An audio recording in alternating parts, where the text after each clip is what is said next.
Hello, good evening. Welcome to Rangers Radio. Join myself on the show this evening is Fran and Anna, the Chuckle Brothers, or as Pops called them, Rupert and Custard. Don't know where that comes from. It's GB and Portbear. How we doing, boys? Good evening, lads. Good evening, Padawan. Hello, GB. Hello, Oxford. How we doing? Hope you're all right, folks. Aye, good evening. Aye. I think bananas in pyjamas suits you better. What do you think? B1 and B2. Definitely. Rhubarb and custard. How did they get that one? Anyway, good evening, boys. How we doing? How are you, GB? Very well, Ox. The Rangers transfer window keeps keeping that week ticking over, mate, and keeping the excitement going. It's a brilliant time to be a Rangers fan now, mate. Aye. A lot of positivity with the signings, Portbear. What's your own initial thoughts? Aye, the rebuild continues, mate. After all the hysteria in the early part of the transfer window, things were, going slow, and a few bears were getting a bit restless.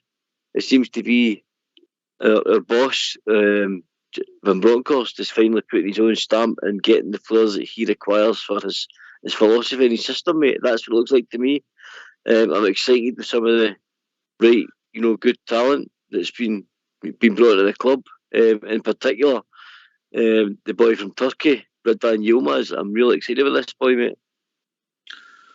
Yeah, we've paid a few quid for a let's say inexperienced. I hope I'm not doing the boy a disservice. I know he's been capped for his country, but he's only 21. Let's just say a prospect then. Paid a few quid. Comes with a big reputation, GB. Hopefully the boy can kick on, improve, and we've got a right hot prospect in our hands. First of all, to win football matches, and then secondly in the future, it's a potential financial asset. Yeah, it's a good bit of business again. It seems to be the club's plan now, especially with the investment into the B team. Picking up all the good young talent, and then obviously this boy, he looks like a first team signing, especially with the clubs that are chasing him and stuff like that. I think even our fellow finalists were in for him, Frankfurt and stuff like that. So a good bit of business with the club, but it's going to be obviously a bit of bedding in for him. Ox, I can't see it as a signing that goes straight into the team. I think the boy's got to need a bit of time to bed in and get the kind of learning in the system. And it all depend on form, I suppose, our current left back, Borner. Aye, but I don't think, and I'll put it to UPB, Portbear, that with that price tag, he's not coming to keep the oranges bar him on the bench, is he? Oh, he's not coming to be a water boy, mate. Definitely not. It's £6 million. He's coming to, I hope, do the similar job that Calvin Bassey does to Barisic and rip that number 3 jersey off his back, man. Because I think to see a boy of that quality, mate, who's played, for Besiktas, played in some right, Turkish football's crazy, mate. The derbies they have, Besiktas, Fenerbahce, Besiktas, Galatasaray. I mean, they are wild. So the boy's played in the cauldrons of derbies. I don't think that'll faze him. He comes with a great reputation. He's got, a great wonder left foot. He's pacey, he's strong to tackle. He's got his 6 international full caps where, he acquitted himself very, very well. As Gary touched on, Fenerbahce were looking at him, Torino were looking at him, and I believe 2 undisclosed English Premier League clubs were looking at him. And Rangers seem to have the pulling power at the moment, Oxford. Rangers are a place where young, talented players want to come, and further hone their skills. And, we know we're selling them on eventually, but further hone his skills and move on to a bigger club, Oxford. So fair play to the young man. He'll throw down the gauntlet. Feel a bit sorry for Borner because I'm going to have a go at you there, Portbear. They'll never play for a bigger club. They might play in a bigger league. Yeah, bigger league, sorry. Thanks I'll rephrase. Don't be a stranger, and me and GB will do the rest of the show. Don't worry, Paul. I got caught out with that man as well, mate. We understand, Doctor. He will No, I go don't and play. understand. You've You do. upset me. You've upset No, me. come on. You've Come just on said now. that Southampton's a bigger club than Rangers. I never said he's going to say for Southampton. He might go and say for Real Madrid. You talked about people leaving the club. Joe Aribo. They're going to bigger leagues, mate. That's it. Yeah, that's fair. That's fair. Take a note of that, Richard. And by the way, being HR at 9 o'clock tomorrow morning. GB. I've learned from my wee telling off. Ox, I think we're at the stage now as a club. We've got that prestige back that players know. You mean we're a big club, GB? Is that what you're saying? Humongous club. Tell your mate. He's got his knee pads on tonight. Aye, and the helmet. I know, like the prestige is definitely back with the club, and I think we've got that. Like Port's touched on the pulling power now. I think all players know that the Scottish League can be a route to the Premier League or a bigger league, and I think what it says, especially how well we're doing in Europe. Understand that, GB. Good point, well made. But the league that we are in is all obviously buttons, whereas the Europa League is going to get us the kind of talent that we're looking for. And what it says, if we're bringing in these boys at a young age, we have proven that we're developing players. So, like say your Joe Aribos, your Calvin Bassey, that's the blueprint now. So everybody sees that. Like what you done there, GB. That's the blueprint. You know what you done there. Yes.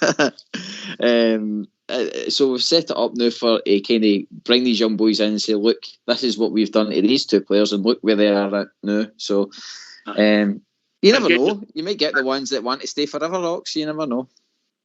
I get your point. You never know. And potentially Alfie could, if he signs on, like rumours have been timing. Portbear, I get your point, but Old School Blues says if you can turn up tomorrow, bring a box for all your possessions. And Fox says, can you bring a matchbox for all your fan mail?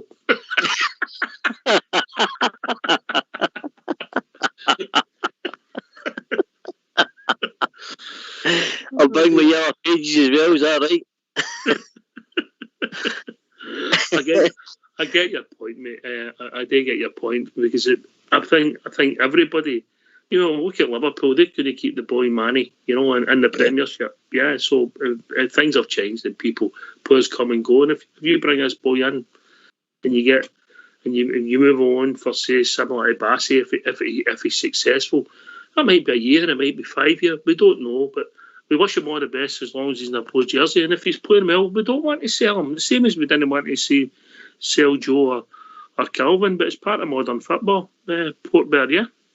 Aye, indeed, mate, indeed. And, we always, if you remember John Bennett, spoke about the 3 pillars. The 4 pillars are, back in the day, and one of them pillars were the player trading model, which was, very important to Rangers as a football club.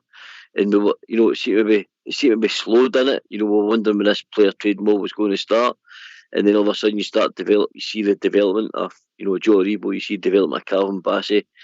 And then we were starting to go and scour the planet in Europe and in the UK for top young talent to further develop and sell on for, buy for a minimal fee and sell on for, massive fees. And I think that's that sort of club we are now, mate. And I'm enjoying it because I like nothing better to see a young player coming in, showing his potential, busting through that ceiling and getting a move to a bigger league, where he can go make himself, a real name, a real star. Aye, but you've got to be successful in our jersey to get that conversation, You're not just coming in and sitting there and your values come up. You've got to do it on the pitch. Yeah. It's got to do talking. Football's got to do talking. Yeah. Aye, of course. Yeah. Ox, do you think it's done? Do you think, like, say, Aribo and Calvin Bassey? Do you think if we never made it to that final, do you think there had been so much heat running about the two players? I think Joe Aribo would have went for the same fee because of the get-out clause, but I'd certainly agree with your point about Calvin Bassey with the European run. The exposure he got was unbelievable, and everybody was talking about him, wasn't they? The games he had, and even arguably he was the best man in the park in the final. Yeah. Yeah. Arguably. Yeah. Do you think the club now is probably laid down the gauntlet to probably the management team and said, look, there's a minimum level European football we've got to make, if you know what I mean? Like, so we need to make the last 16. I don't think you can say that. I mean, let's be honest. What chance did you give us in the last 32 to beat Dortmund, if you're being honest? 1.5. Maybe not as quite as that, but let's put it this way, they were strong favourites, Port Bearer. I'll be honest, Hawks, I gave this slim to none chance against Dortmund because at the time, you know, they'd Haaland and, you know, Bellingham, they were a top side, and when they dropped out of Champions League into the Europa, they were deemed as favourites to win the tournament, mate. So, you know, it was a big task, and Rangers destroyed them, absolutely destroyed them, and went on a fantastic run. And like Gary touched on, hence why Calvin Bassey got the exposure he did. And only if Joe Rebo had one more year on his contract, we'd probably talk about the same money for him, probably. I don't know, mate. I think he had a get out clause, mate. So you were always got that kind of deal, mate. Yeah. Right. Okay. Yeah. You know. But aye, look, we brought players in. Brought a left back in. We brought a centre half in. Where does that? There's rumours going about in the Scottish media. Where does that leave Katic, Simpson? Are they surplus to requirements now? What you're thinking? Port Bear, then we'll go to GB again. I have to, you know, 100% agree with you, Oxford. I can't see it. I did say this to you fortnight ago on the show. I thought we were far too top heavy with centre backs, and that was, you know, Katic, Simpson, Hollander, Golden, Suter, New Davis, and King. Add King to that, mate. So that's 7. How do you get 7 centre backs in that team you're playing a back 2? Now, we did think that possibly a chance if we were playing a back 3 with wing backs.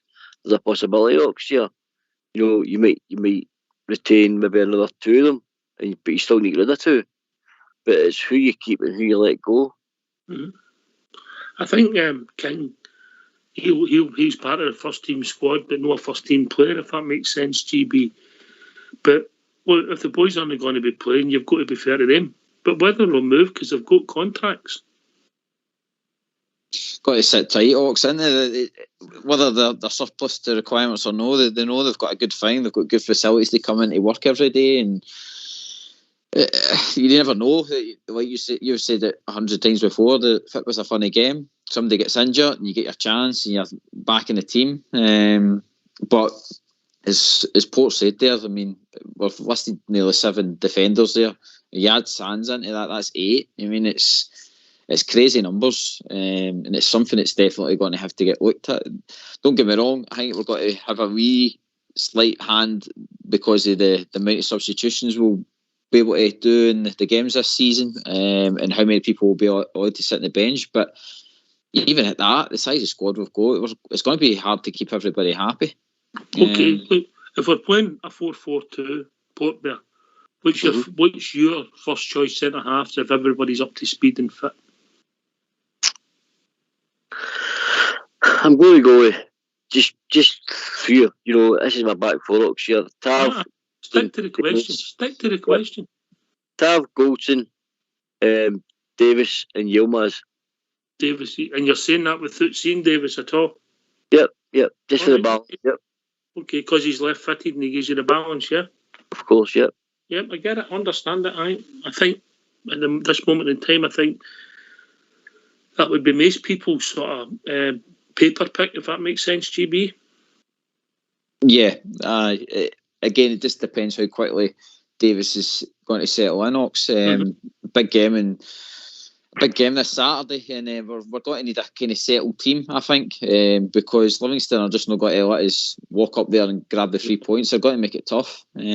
So I don't think Davis will start this Saturday, if I'm being honest. I think it's going to be Suter, Ox. I honestly think, just because of Suter's experience in the league, but I don't really like it that he's in there playing like right-footed. I think we'd really need to get the balance again, because look how well it was balanced when we had Hollander in there. Aye, I get your point. But would your first choice be Golston and Davis as well? And if they're all fit and ready to go, GB? If they're all fitting well, it would be a Hollander for me, mate. It would be Goalscorer, Hollander, Tav, and Barisic. Okay. Big calls, considering we've signed big players there. Controversial, but GB there, PB. Definitely, because he's going with the tried and tested. And I get Oxford because if you remember right, when he had that run of games alongside Goalscorer, we on this, and you said you've got some memory, mate. He had a wee run of games, mate, where he played alongside Goalscorer, and the balance was definitely there because obviously he's played it for the back. But we all said at the time, if you remember back, he was probably the most natural defender we had at the club. You know, he's a good defender, Oxford, but he just can't stay fit. The sad thing about Mox. Yeah, go on then, sorry, Hawks. I was just to add to Hollander. The sad thing about it was, see that Old Firm game when we were decimated last season. He was coming on to form and he scored that header and stuff like that, and he was getting right in about being a kind of fan's favourite. And again, Sod's Law injury just takes a guy away from that. And I really do hope that he fights his way back to being in that first team. Run of games, right? Okay, right. But a wee quick trivia question for you, yeah? No Googling. We know you like to cheat, Port Bear, right? How many league games has Philip Hollander played in the 3 seasons with us? Port Bear. 53. GB, higher or lower? Lower. How much lower? I'll go 45. Are you sure? No, 50.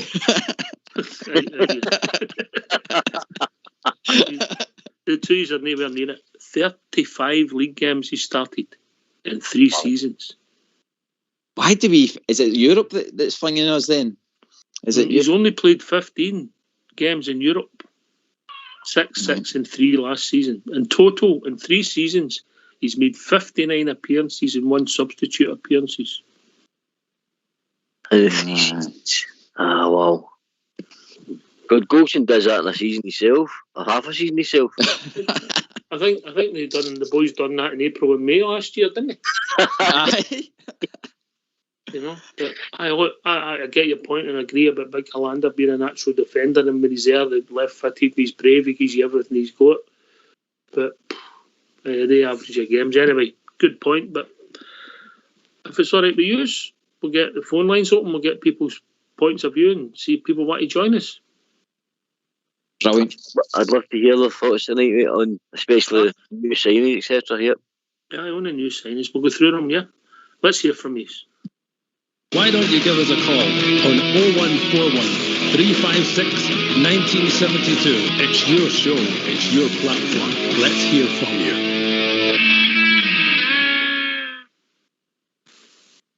Okay, so we've signed our left back, 2 centre-halves, a right and a left-sided. When you think about it, Balogun's been at the club, Hollander's got a long-term injury, yeah? And if they don't fancy Katic and Simpson, well, we do need bodies in midfield. Well, who have we signed? Tillman, Lawrence, yeah? Are they ever to add to the midfield players? Is that fair? Yep. Matondo and Cholak. I hope you're happy with that pronunciation. Cholak up front. So we've added to our squad, and only time will tell how good these players are. But hopefully, and on paper, it looks as if we've upgraded our squad. Port Bear. Aye, you know, I touched on it the other night, mate, as you know, and I made a bold statement in regards to Tom Lawrence. I think we've got Tom Lawrence. What were they calling him after Saturday's performance? The Invisible Man, I think. I can't remember what that name was, but you. The Invisible Man. Carry on. And I'm going to stick to my guns with it. I do think he will outscore and assist Joe Aribo in his debut season, mate. I really do. I think what I see from his work rate, the goal he took against West Ham, which was a first touch finish, very, very hard skill. He's linked up playing with Tondo. That's starting to excite me as well. His eye for a pass, and he's got a knack, Oxshare, that have been in the box, ghosting in there and being in the right place at the right time. he does really excite me. The young guy, mate, and I also like the fact that he enjoys a wee yellow card, so he's a wee bit naughty at times. Competitive, very competitive boy. Yes. Listen, I thought he done well in the second half against West Ham. I thought he came up against maybe better players on Saturday and didn't do so well. But listen, he's still getting his fitness and he's still finding his way. I'm no judging him at this moment in time. But I'll tell you what, that Joe Aribo statement's a big one. Carry on, GB, your thoughts on the signings? So for the likes of the midfield, Ox, I was really pleased to see that we've actually signed guys that have actually come into the team, and right away you can see, especially in the West Ham game, I would say that they've got something about them. There's nothing worse than getting a signing in and they're just as good as what you've got already. Lawrence, with his goal, when I watched it, he just took it first time. I mean, he didn't even have to think about it, and that shows the quality for me. And then Rabi, again, constantly bombing down the wing, looking dangerous, and he can finish as well. So good to see that we've got quality, and it's probably going to have to make the guys that are already there challenge for the shot, which is good. Tillman, probably jury's out a wee bit. Had an alright game, even in that bounce game. I think it was against Queen's Park. Looked not too bad, but again, it's got a young boy trying to find his feet, but didn't have the same kind of impact, I would say. He likes a first time pass, I'll tell you that. Again, that will come from where he's learned his trade, Ox. I mean, so we've got definitely a player there. The boys at the back, again, Ben Davis and stuff like that, time will tell. Suter looks as though he's got to be steady Eddie a wee bit, but I don't know. It just, for me, it doesn't look like the kind of the Goalscorer with the long, beautiful pass as well to his game. It looks as though he's got to be the kind of the run-of-the-mill Scottish defender for us. I think we're being harsh on Suter, mate. I don't think you could judge him till you see him playing his natural side. Yeah, true. Aye. You know, I don't get me wrong. I don't think he's maybe. I accept your points about him being competitive, maybe Scottish type player, but he's playing in the wrong side of the defence, and it just makes a wee bit difference when you lead with your feet.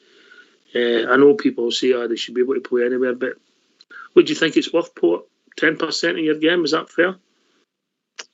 Possibly more, mate, because if you think back some of the players that we've played out there, every time they seem to pass the ball for the back, 9 times out of 10, when they were trying to get to Kent up the line or Borna, it was going out, wasn't it? You know, it's difficult, because if your left foot's a swinger, which obviously John Suter's is and Katic's was at the time, then you just frustrate your teammates, you frustrate the fans, because all you're doing is putting the ball at the pitch.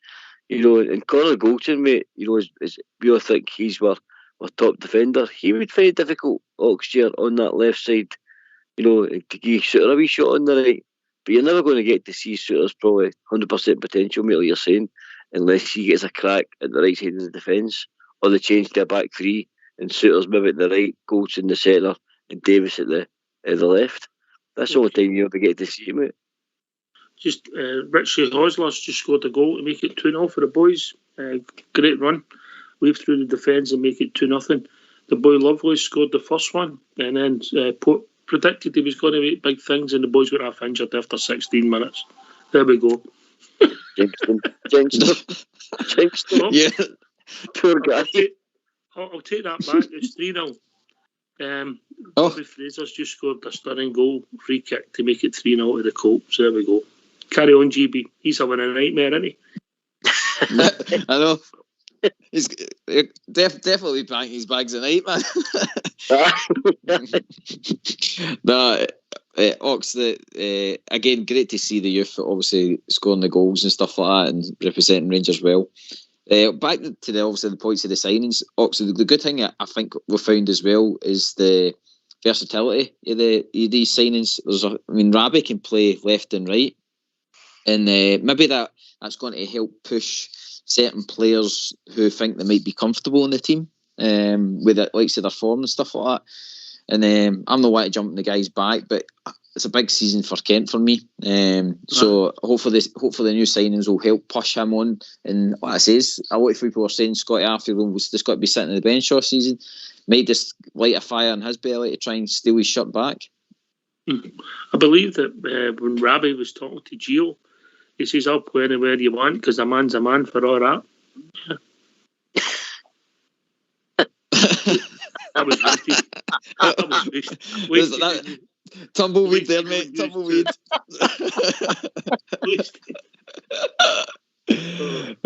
Sorry, Ox. We're taking part of Rafi, mate. We're taking part of it. Hold on, wait a minute. I'm going to laugh. No, mate. What it says, Rabbi seems. By the way, talking about Rabbi, see the training day. The boy had seemingly had some good banter when he was getting his interview and stuff like that. Seems to be a bit of a joker of the team and stuff. So good to have a wee bit of positivity around about the squad and stuff like that. So, by the way, it looked as though they had a good bit of harmony as well. I seen Alfie on the pitch and he was killing himself laughing. So that looks like a boy that's not exactly wanting to be walking out the door, Ox. Aye. Morelos, good to see him back training Portbera. Aye, he is again, mate. Lifts the squad, lifts his mates. He's a talisman. He's an experienced player with the team. He's been a long time now, mate. And it's going to be some fight between him and Cholak, mate, to see who's going to become our number 9. You know, if Cholak bangs in 5 goals up to it, you know, Alfie's back. You know, Alfie have a time in his hand to get back in the team if you know, Cholak's in great form, mate. You know, so I'm interested to see some of the battles all over the pitches. In certain areas where, you know, players are generally going to need to fight for their jersey. Yilmaz, Barisic, you know, Cholak, Morelos, etc. So, but it's good, mate, because that sort of breeds, you know, fight, desire. You know, who wants to be in that first team sheet every week? Because you can't rest in your laurels, because if your form's going to drop or you're going to a wee dip in your game, then there's guys there ready to take your place. And let's be honest, Oxford, guys are quality.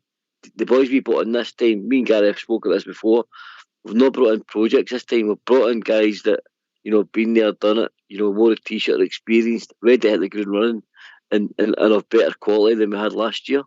And that's including the B team, by the way, Oxford. Oh, they've brought a lot of boys, around about 16, 17, or got good boys into the club with big reputations to see where it goes. And I think the fact that some of them are coming join us speaks volumes for the club. I'll be honest, I'll go to GB first, then back to your good self. But I don't know if we attract these boys 5-6 years ago. No, because we weren't getting run correctly and stuff like that. So it took a long time, and obviously this season was a big season where we had to kind of probably invest in the youth and start the kind of conveyor belt moving again, especially when we're starting to only see maybe 2 or 3 pushing for the first team. But I mean, some of the results we've seen, some of the goals, performances and stuff like that, the clubs that were taking these players away from, I mean, the headlines is brilliant, watching people get their knickers in a twist there, Rangers taking their youth players. It is good and fun to see, as much as I don't like it happening to us, but it just shows that there is a pulling power there, and it probably helps as well that we've got a top manager in place that has been open to, if you're good enough, that you'll get your chance. So I'll make continue. Good point. Portbera football's like a village, yeah. And once people get a reputation, if you go there, you get well looked after, and you get a chance. Word spreads, doesn't it? It does, mate. You know, you're talking about, you know, 4 or 5 years ago when we were shopping, you know, maybe at B&M. They were shopping at Harrods. You know, we've got relationships with teams like Bayern Munich who are getting players for there. Liverpool, you know, 5 or 6 years ago, these players would have had a look at Rangers to send their players to loan, or Rangers could either went to these teams to buy players after them, because they simply wouldn't have kept them in our club, mate, because the prestige wasn't there. You know, the management team wasn't there. And now it just so happens we're back shopping at Harrods, mate. We're you know, mingling with the elite of Europe, buying and trading with our players, mate, and long may it continue, because as this journey goes on and the reputation grows, we'll only get to build these relationships further and further with big clubs in Europe, mate. We're bringing in boys, European boys as well, which is got to be a positive. Okay, I asked the same question last night. I'll get your thoughts on it, used to thoughts on it. We'll be asking it every night this week. Obviously, we've got a big game. It's the first game of the season. Fox always makes a point every year when he was on the show, and he's still about. Hopefully, we'll get him back on to maybe get his thoughts maybe by Friday night on the season coming up. The hardest bit of the season is the first quarter, when everybody's fit, fresh. There's no suspension, no injuries, with clubs with smaller squad, and it's harder to get the 3 points. That's his rationale. Some people might see it different. But so we've got a big game coming up away at Livingston, which traditionally we've done okay, but it's always been hard fought. So what would your starting 11 be, Portbear? Bear in mind, Martindale always has a go. As a manager, I do enjoy, his coaching style, because he does, no matter who he's up to, Arminville, he likes to have a go. My starting lineup would probably be McLaughlin, Tav, Goldson, Suter, because he's been pleased with playing. I'm going to throw Yilmaz in, mate. John Lundstrom, Glenn Kamara, Ryan Jack, Ryan Kent, Cholak and Matundo. So the greatest player the world ever seen, Tom Lawrence, isn't he starting? I'm not starting, no. I'm not starting. Are you keeping him for after Christmas?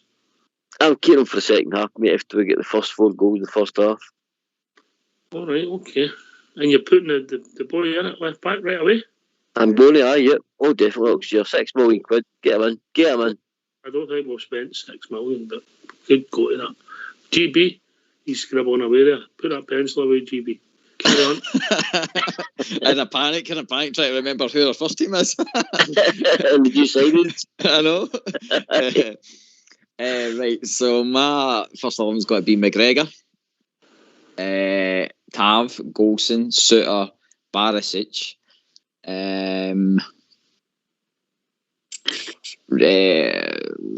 Jack, Lundstrom, and Kamara, and Kent, Cholak, and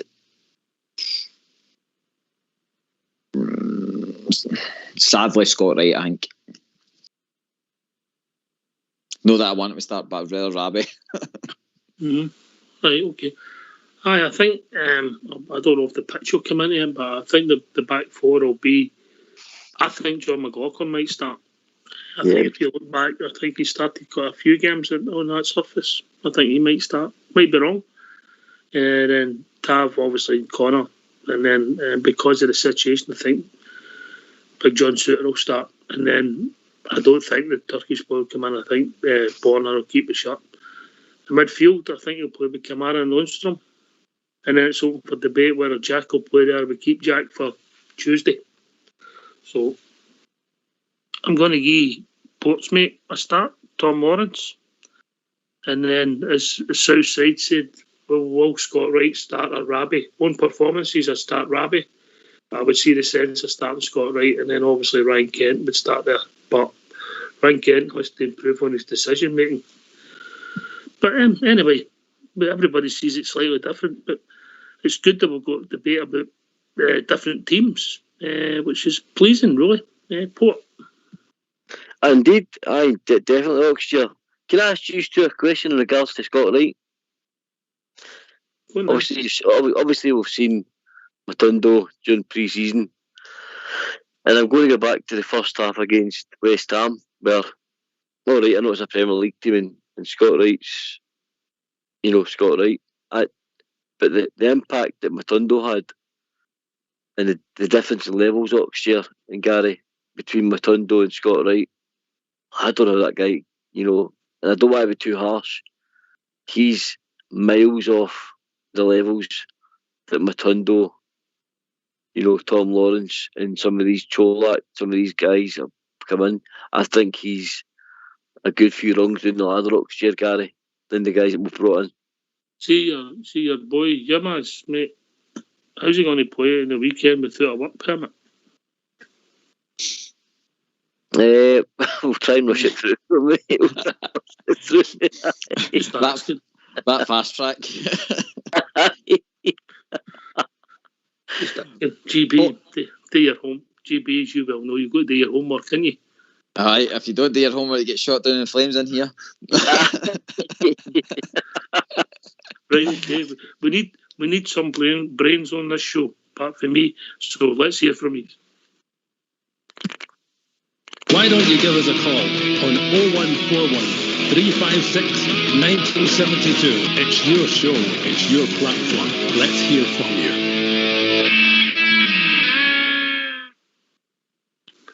Okay. GB, you were coming in there? Aye, just to help with Port's point.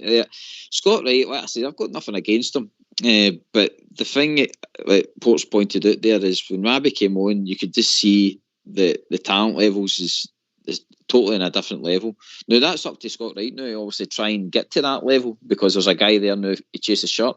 But I think we touched on it earlier. We said that we've brought players in now for people to fight for the shirt. But see, to be honest, I think that right-hand side, if Rabbi's fit, there's nobody going to be stealing that shirt anytime soon, unfortunately. Well, it's up to Scott Wright to get in the team and play well and get it back again. That's what first team in professional football is all about, Port. Aye, I mean, actually, I don't want them to succeed, mate. I had the same. If you remember back, I had the same sort of opinion. Ryan Jack, I thought it best to be a squad player, and Ryan Jack made me eat my words. I want Scott Wright to prove me wrong and go and fight rather Matondo the whole way for that shot, mate. I really do, because it'd be great to have two, fast, tricky wingers that we can, swat about. The old saying goes, horses for courses, depending on who we're playing. One game might suit Wright, the other game might suit Matondo. So I want him to succeed, mate. But just on evidence, even last year and so far in pre-season, he's got a fair bit of catch up to do, mate. But I wish your boy all the best. He's got pace, he's got trickery, he can score a goal. I think he scored more goals than Ryan Kent last year. I might be wrong. He did. Yeah. Right. So we know he can score a goal, but the trouble with Scott is when he has a game when he's quiet, mate, he just disappears completely, yeah? Aye. He seems to disappear, no? Aye, you don't see him tracking back.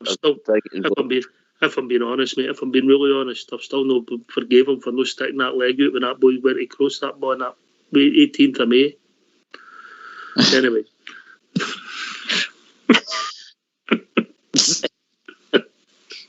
Very critical. Indeed. Savage there, isn't it? But no, Ox and Port, you're right. What it says, we don't wish the boy no to do well. We want the boy to do well. And at the end of the day, he went and knocked that goal in the Scottish Cup for us and led us on the way to lifting the cup. Great goal. If he's doing that on the pitch, Ox, then he's going to get his start. And as Port touched on, there's going to be games where we need him. We need him to be in about it. But there has been many a game, Ox, where he's just no there. He's, like you say, falls out the game. The ball gets stuck between his feet constantly. The only thing that gets Ryan Kent out of jail is we know maybe scoring as much goals is that his work rate is 10 times better than Scott Wright's in a game when he's not really in it. So we never know. It's a new season, but what it says is it stands now. I think a fit Rabbi's got to hold on to that right hand side shirt. Mm-hmm. All right, John Suter 3 for Hearts, Kolak 1.8 million, Tom Lawrence 3, Matondo 3 million, Tillerman a loan fee, Ben Davis 4 million, Ridvan Yilmaz 5 million. Obviously some of the players have got add-ons. So we've brought in 25.6 million so far in players out, and that's not including Itter, who's started his career back in Switzerland quite well, I believe. So just in the players and they two without any add-ons, that's a markup of nearly 15 million quid. Yeah. Ross Wilson, mate. Yeah, but remember, as you improve your quality, your wage bill goes up as well. So that doesn't mean you've still got 15 million in the bank. That's only in the trading side of things, yeah. Yeah. Ox, do you think that says that if we hadn't sold Aribo and Bassey and stuff like that, that's that we wouldn't be as making? I mean, what's that? 7 signings we've made in the transfer window so far. Do you think we would have made? Do you think we've also spent spent the money to get 7 players on this season? Well, the argument would be is potentially that's just the Patterson money, yeah. And I don't suppose you'll spend all that money up front. Now, nobody will paid in the winter. You know, transfer fees are usually paid up, aren't they? Most deals, you know, you might be paying $1 million every year for 3 years, and somebody who's bulk somebody for 20 million gives you 7 million for 3 years, you know. So, but look, we'll see. Do I think we would have signed all the A players? No, I don't, GB. No, I don't. What? I have to agree with Yorkshire. Probably not without that money. But what it's shown me is Ross Wilson's a shrewd operator, mate. Him and his staff have always got their finger in the pulse on players that are maybe coming to the end of their contracts. You know, who's in the final year of their contracts, where they know they can nick them. You know, a cheaper price. Just what happened to us with. You know, it could happen as with Kent, it could happen as with Morelos if they allow them to run that contract down. But, you know, I think Ross Wilson, mate, I'm going to give him a wee bit of praise here. I think Ross Wilson has been pretty shrewd this season. And I think we've done this on the show before. We've decided, you know, we've asked the question that we hit or miss. I think, you know, he's had more hits than he's had misses, mate. And Ross Wilson, for me, has done a grand job this year in getting some of the deals and negotiations taking place on the table. We're getting the money for Bassey, money for Aribo, and then getting some of these guys in for, you know, not big fees, Oxshire, in world football today. You know what I mean? Not big fees. No, you're right. You know, decent size fees for the Scottish League, but Yeah, of course. You know, but obviously you've got to give them wages as well, GB. Got to invest stocks, and you've got to make it attractive, isn't it? They're not going to walk away like say Lawrence. He's not walking away for the Championship where you're probably on decent money to come up the road to get less money. If you mean, he'll be still probably on it about the same as what he was in the Championship. But the lure of it, obviously the European football and winning trophies is probably at the age he's at, he's probably swayed it for him to come up here. Obviously the size of the club as well, but it's the way Ross Wilson's done his business. The club is shown that the club are willing to reinvest that money. There's probably be a lot of concerned people that would just hold on to that money and make the books look good, but at least the club is taking a bit of initiative and not just sitting back in their laurels. By the way, I've got to apologise for last night. Last night, I got it wrong, so wrong, Port Bear. Not like you. No, I said that that other team have got new curtains, you know. But there are two sides. The ones who don't use them for the curtains, they can put them on the stands when they shut them when there's nobody there as usual, you know. That's true, mate. I've got to take my hat off. A real shrewd move. 2 birds with a 1 stone. You know what I mean? Aye. We don't know what goes behind them curtains, mate. And they can cover up their stadium. Aye. Well, I apologise. Got it wrong again, GB. Stops them having to pay for that paint job. When was the last time Oxford? Was it 1989? What's that? Last time you were wrong? No, 1983, mate. 83 was it? Sorry. Well, see, that's all right. 1983. Didn't know bad. Ox, do you think it's our manager now is I think when Gerrard was there, he had a big sale in signings who was coming in and out, but I think for what I can see, I can't honestly see Giovanni sitting down with Ross Wilson and saying, I'm wanting Lawrence. I could probably see Rabi because of the Man City link, but like say Lawrence and Suter, they don't seem a kind of Giovanni kind of type of player for me.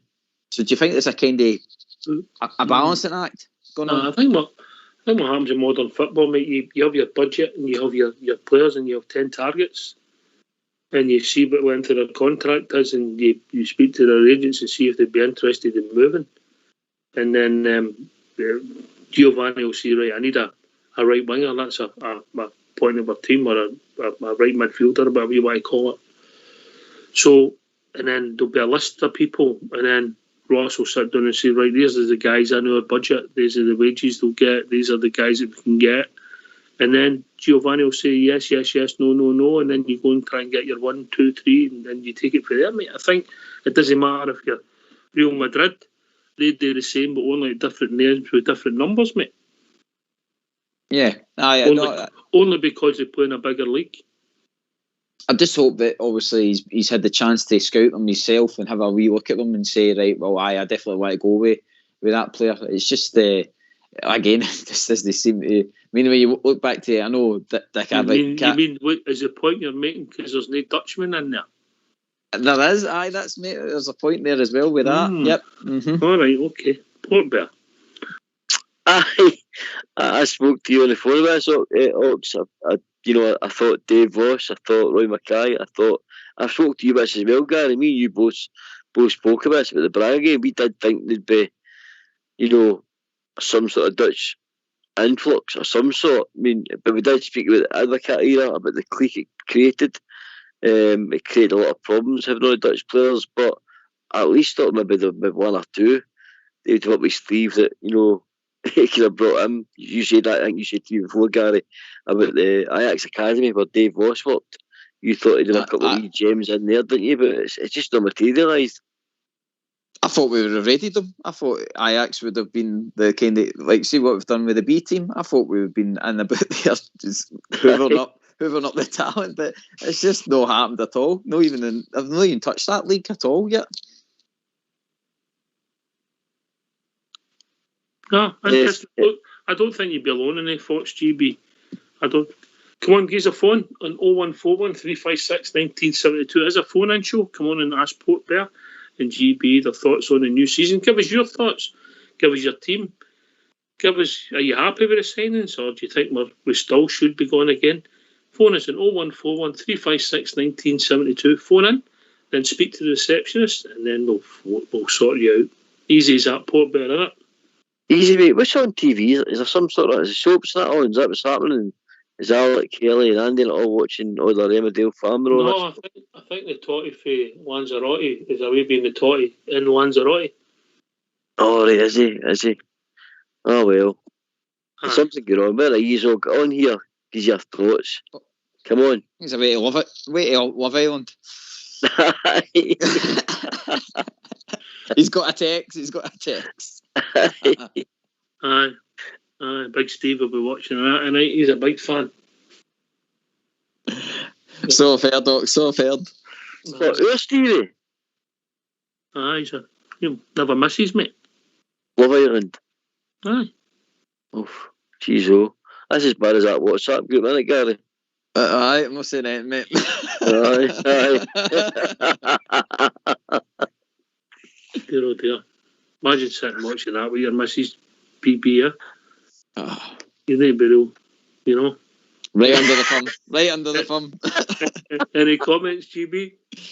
The only comment I'll say is sometimes it sparks a wee spark. That's all I'll say.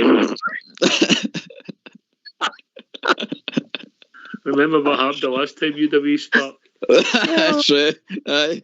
Game over, mate. Game over. Right, okay, aye. Come and give us a phone. Give us your thoughts. Again, are you happy with the signings? Or who's going to be the number one? I was convinced it was going to be John McLaughlin.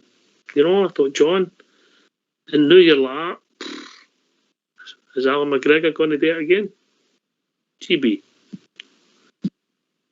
Well, Ox, I was the exact same as you, but I had a wee bit of recon from the training day, and as much as that is only a training session, it looked like, for what I was getting told, Alan McGregor was getting put through his paces like nobody's business. He was diving left, right, running round goalposts.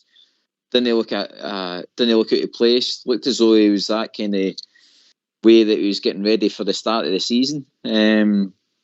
I said in my team that I was saying for Saturday, I think I've just got this funny feeling that McLaughlin's still going to be the number 2 in a sense. Giovanni says that he's not got a number 1 or 2, but I think he's got to go with McGregor, the tried and trusted, for another season, which I'm very surprised at, to be honest. In my mind, it was time to move on and just have maybe McGregor as a backup if it came to it. But Giovanni knows best. Port Bear. I'm going to go the opposite, mate. I thought, John McLaughlin when I started the season, mate.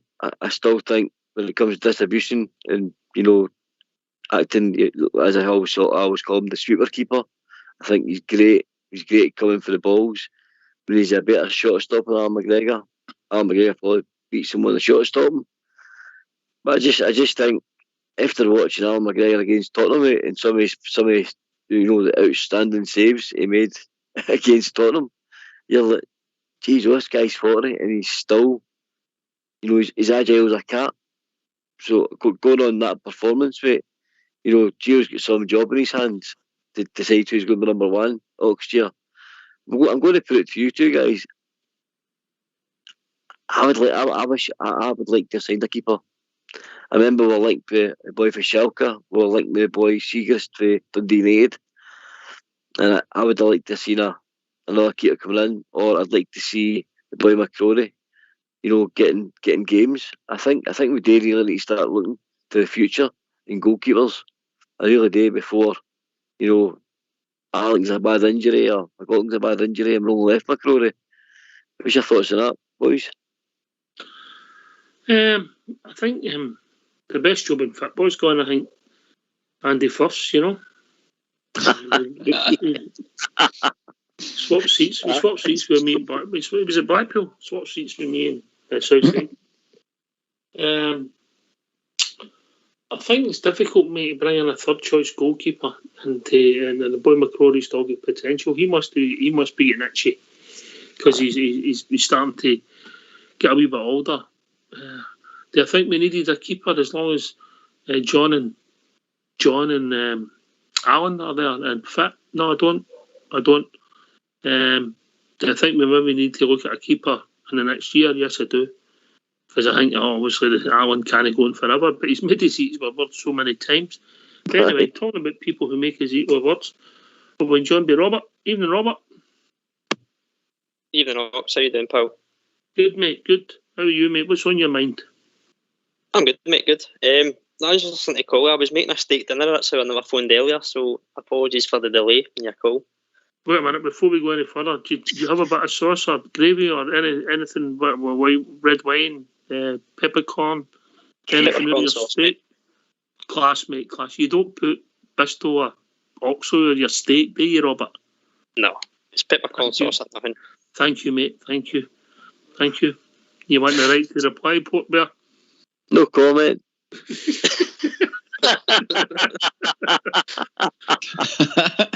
The floor's yours, Robert. I was just listening in, mate. A couple of points I picked up on. The latest one I've been the goalkeeping situation. I don't think we need another keeper. Now that McGregor's staying for another year, had he went, absolutely. But personally, I think it's McLaughlin's jersey this season. For me, I heard what Gary said there about training day. I was there myself with the family, and McGregor was absolutely getting put through his paces. You, Robert. I'll come back to you. Bazza's when it's all right, Bazza. How we doing, lads? Good to hear from you. Happy new season. Here, mate. How are you, mate? You behaving yourself? I finished work tonight, and I heard you talking to the boy there. I've just turned it on after the England game because it's half time, and I heard you talking to the boys saying, what food they have? Well, what a steak pie in the bus on the way home. Was it an Ashut steak? Was it an Ashut steak pie? Oh, it was a buckfast steak pie.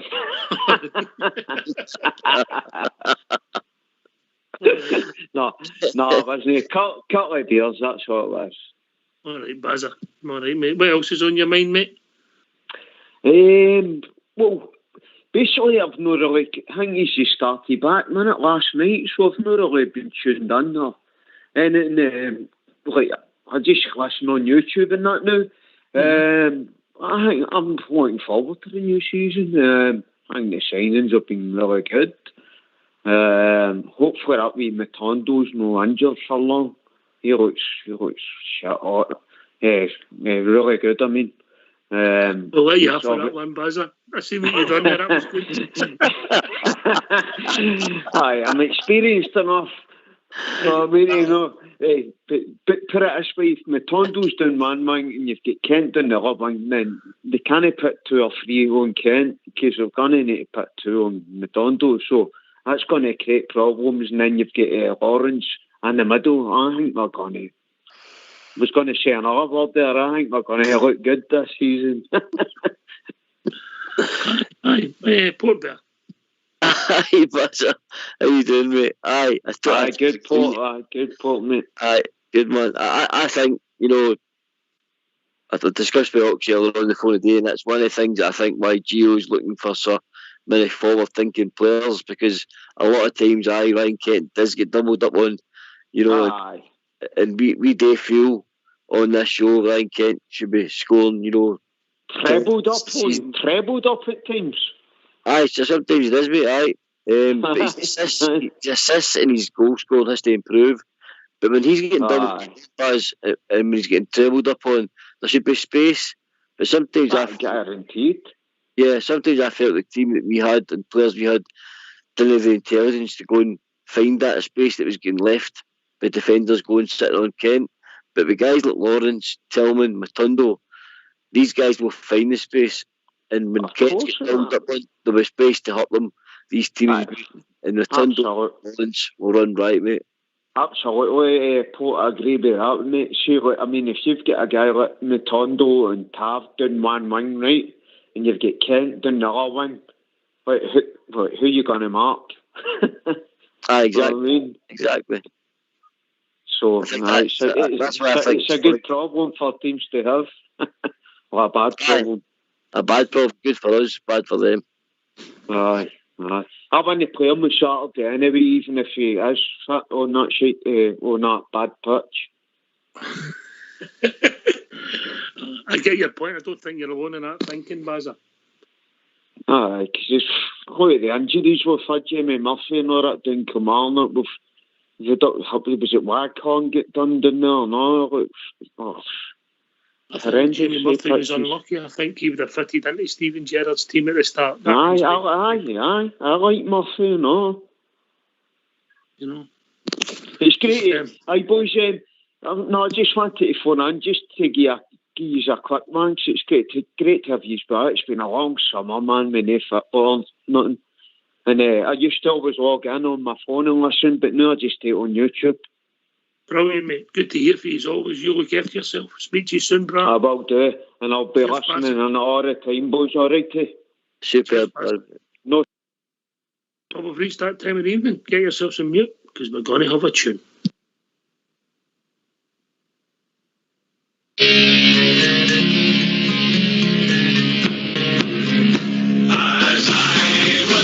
Why don't you give us a call on 0141 3...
don't you give us a call on 0141 356 1972. It's your show, it's your platform. Let's hear from you.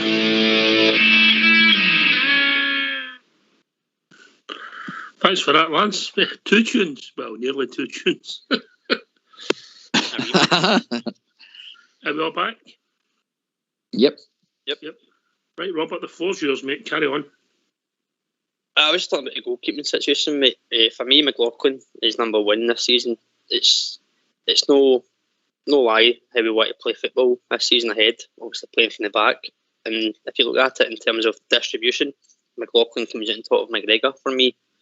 There's no denying McGregor's shot-stopping ability. He proved that against Spurs the other day. A couple of great saves at 1-0 and probably kept the score down at times as well. And we were unfortunate not to take some chances ourselves as well. But in terms of the way we want to play from the back, I think McLaughlin's more comfortable. I was quite surprised that McGregor did sign the 1-year contract, I'll be honest. I fully expected him to leave, and I thought it was quite a fitting way to go as well. A European final, albeit disappointment, and then a Scottish Cup final with his wee cameo that John obviously gave him the last 2 minutes for. So it was a bit surprising, and I think it can't go wrong, really, with either of them. But I think, for me, McLaughlin comes out on top. It's not a bad backup, him and McGregor. He can still do it. Aye. I get your point. I thought that was the end for Alan McGregor. Hampden that day, I thought that was his last appearance. I can see the logic in giving him a year's extension. If you were accepting it, John McLaughlin's the number 1 goalkeeper. If you accept that, of course. Could you get a better backup goalie at such a decent price as Alan McGregor? GB. No, especially a fit one at that as well. It's going to be interesting, like I says. Saturday, because of the pitch, I think Robert's probably right. It will probably be McLaughlin, and McLaughlin has had a few games. I think early on, was it during the 55 season, that McLaughlin started that kind of run of games that were away to hard pitches and stuff like that. So it wouldn't surprise me, but again, the whole signing the 1-year deal, Alan McGregor doesn't seem to be a guy that just hangs about to sit on a bench. He's been in interviews before saying he hates it and he gets bored and all the rest of it. So I'm surprised. He might have had reassurances to say, well, the shot's there, it's up to you to keep it or lose it. You mean, but it's good to have him if he's got to be a backup, but I can't see his personality doesn't come across as a guy he wants to be number 2. Unless he's thinking about his career after the game, and he's maybe getting involved in other parts of the game as well. I was going to bring that to you. What if his plan is? What if his plan was, or the same conversations taking place where he's been told, you're not going to play the same number of games you played last year. John McLaughlin, will play more games than you. But here, why don't you do your coaching badges where they can help Colin Stewart, and what a guy to learn that for, John McLaughlin included, learning that for, ultimately probably after the goalie, probably the second best keeper I've ever had, in my opinion, Alan McGregor. And then obviously McCrory can learn that, the whole lot of them, mate. So, I just feel the way Gio plays, mate, when teams press us, Rangers are very brave on the ball and they like to play through that first, press from the opposition team. And John McLaughlin is just far better at, with the ball at his feet and allows, Goldson or Suter, whoever it may be in the back, to use him as that third player to use his feet to get, help him beat that first press and get at the pitch. You seen it against West Ham. We were very brave against that, high press with West Ham, broke through, and then we broke on them in that 20-minute, spell where we scored the 3 goals, mate. And I think John McLaughlin suits that style of Gio's football better than McGregor does. But like I said, mate, he has a better shot stopper, and that's different for me. Aye, okay. Robert, well, that's your question, mate. Go for it. Right. The 3 senior pros, Arfield, Colin, Alan and Stephen Davis, would you give them contracts, mate? I was surprised that all three did. I thought Allen was going to go.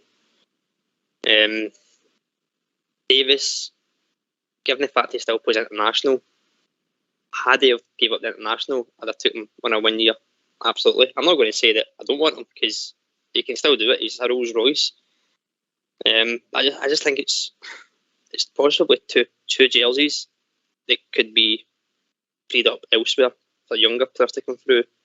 Now, I'm not saying that they're going to play more games than certain individuals or certain youngsters, but I think that there comes a time where you have to kind of look at the next few years ahead, and are you better having somebody there for a year, or are you better building for the next 3 or 4? So for me, obviously, there was obviously conversations in the background about, again it's similar to McGregor. Davis could be doing coaching badges for all as well, and learning that way as well. I would have probably only gave maybe Arfield one, personally, but especially with Davis in his international career, had David retired international, I'd have took Arfield and Davis. Okay. Used to you in the ad? I personally think you need guys like them around the club box here. When you look in your dressing room, and we've got guys like Lowry, King, McCann, all breaking through. Young boy Devine now as well. You know, Cole McKinnon's been there, he's more and all that. But you've got real good experienced pros, mate, who have played well into their 33, 34, 35, 36, McGregor's 40. How to look after your body, how to train properly. I think these guys' experience, mate, it's worth its weight in gold. So I understand why Gio's done it, mate. He done the same with Feyenoord. They kept guys like Dirk Kuyt and another few really, good Dutch experienced pros when he was at Feyenoord, and it worked out, mate. That they are. You learn a lot off these guys, mate, especially as a young player. They're top pros next year. GB. Just to add to that, I think it's probably been a smart move, especially with challenging for the title again this season. We want to also wrestle it back. I think if we won the league, I think it would have been a shake hands and thanks very much for the memories, and they would have been away. But I think because it's important this season that we try and get the title back, that I think Gio's kept him about the club to possibly at some point they hard nights away in winter and stuff like that, where he's going to, if we need a goal, injuries, stuff like that, especially with the goalkeeping situation. You never know what will happen if McLaughlin is getting the run of games. It will be great to bring Alan back in to kind of cover his maybe going to away to Hibernian one night or something like that. So it's probably been the right thing to do, but I kind of agree with Robert. In my eyes, it was probably time to move on. But again, it's one of the ones that if the players are happy with it, the way the agreement, then it's probably right that they stay about the club and they help progress the next young Rangers players. Because if they three walked out the door, you're really losing tried and trusted Rangers men. And where you're sitting with a squad with a lot of, I'm not saying strangers, but I mean, having an Alan McGregor in kicking bins and all the rest of it, and with a draw and stuff like that, and Stephen Davis. Do you remember the 55 season when we dropped to 2 points at Hamill? Remember the McGregor interview? That's what you're keeping into. It's that mentality. It's saying that's not good enough. That performance is not good enough. So, I would rather have them about the club, but again, I would have understood if it was a kind of thanks very much at the end of the season. What's your opinion on yourself, mate? I've got a simple view on it, mate. Quite simple. You know me, I'm a simple man. It's simple. If Giovanni Van Bronckhorst wanted the three of them there, they're happy to stay. He thinks they add value. I'm okay with that. Right. Yep. Fair point.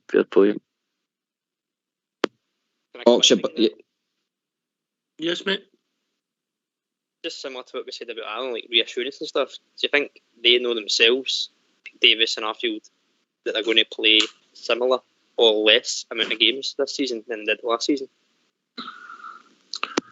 I'll check their games out for you, Robert, just to let you know exactly what they played last season. I bet he was more than Jack Simpson. Absolutely, mate. That's when I'd try and go out the door for this window shuts. Stephen Davis, how many do you reckon? They two were miles away with the last one, Robert. Miles away. 50.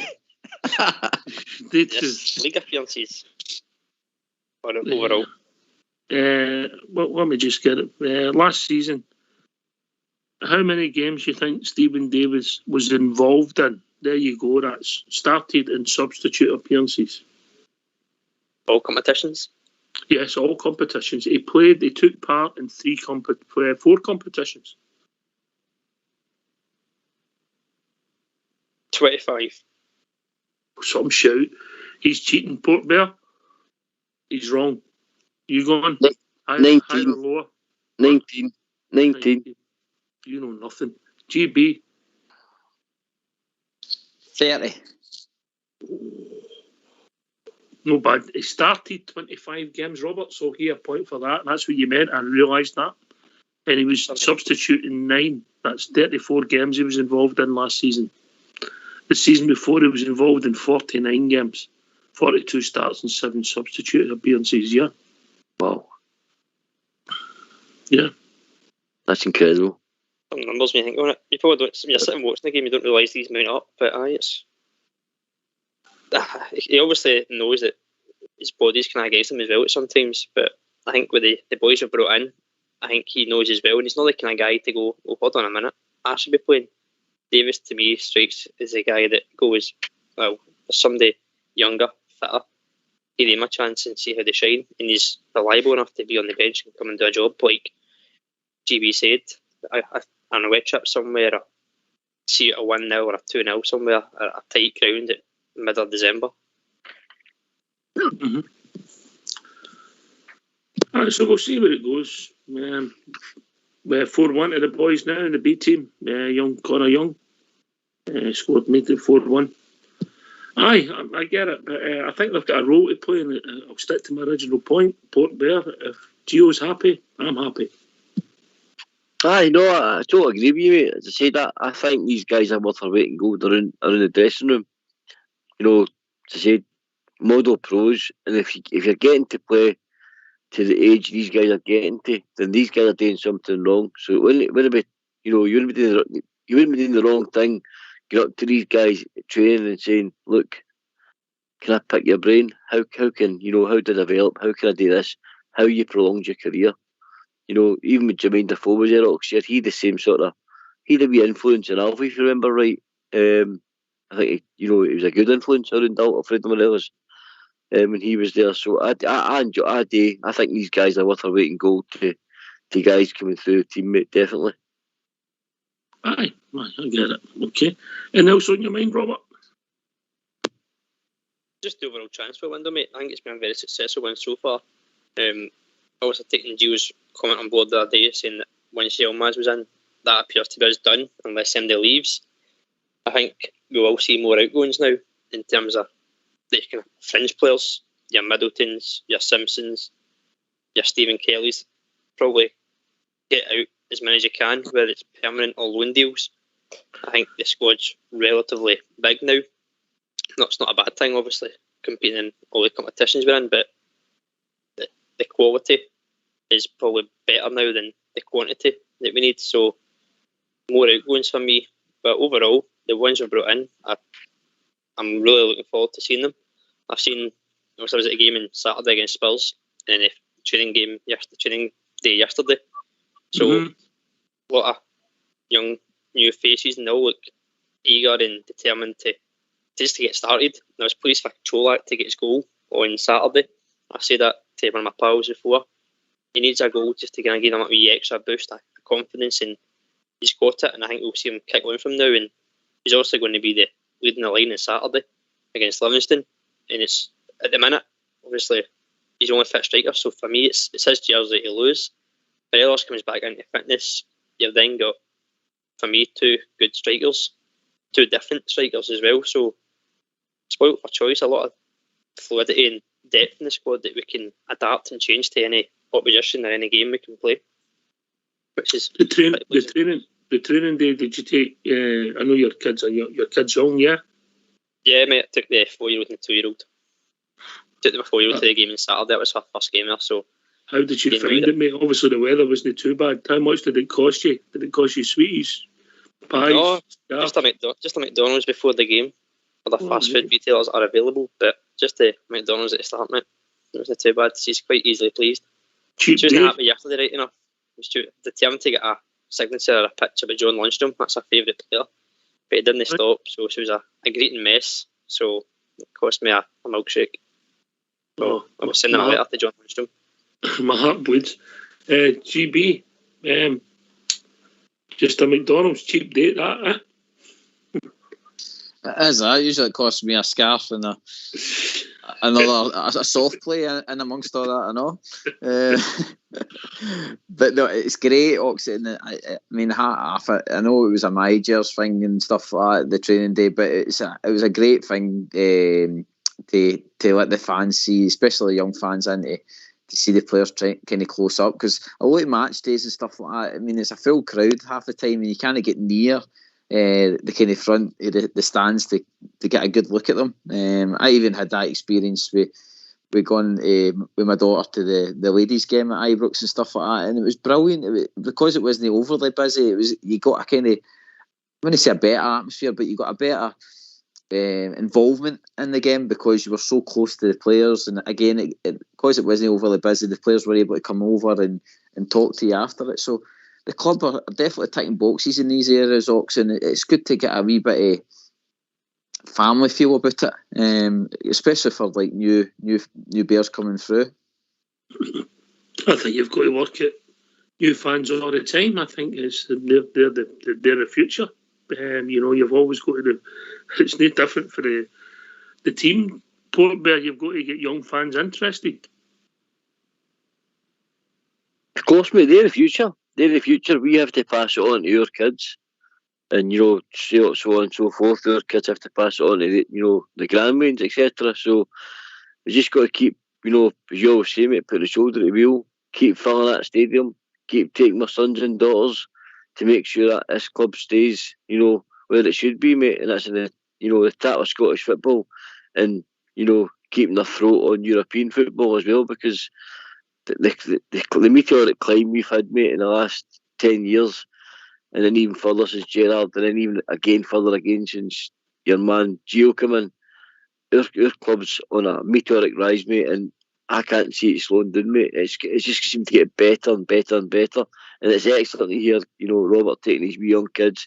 Gary's done the same thing as well. I've took Maya as well. It's been superb, and all the dads, the kids, they're the future of the club, mate. So that we have to keep, getting the wins there. Fox has just messaged me and says you should have a Domino's Day for pensioners.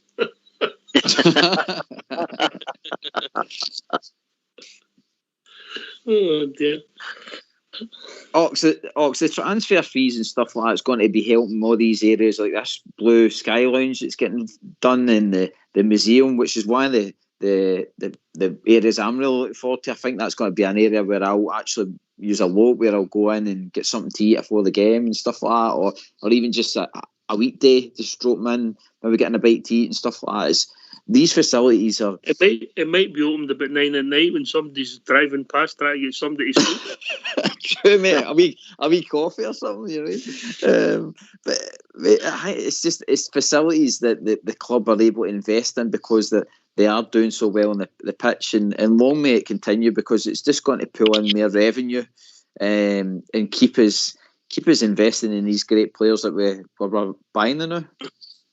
I know people have different views on my jerseys. There's my jersey being part of the club, and then there's my jersey, the ticket thing, and that's open for debate, because I don't know how you solve that riddle, Robert. How you sort the ticket when there's 20,000 people looking for 7,000 tickets at Livingston, where there's going to be 13,000 unhappy in there. I don't know how you do it. I really don't. But the my jersey for people to feel part of the club, I think for people who can't maybe get in, there's a wee momentum you get and all that. And let's be honest, what is it?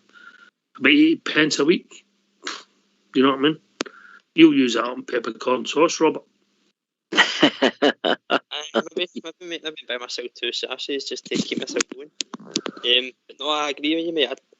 It is weird how they kind of work it. Obviously, having so many people wanting to go to these events, and there's also a limited number.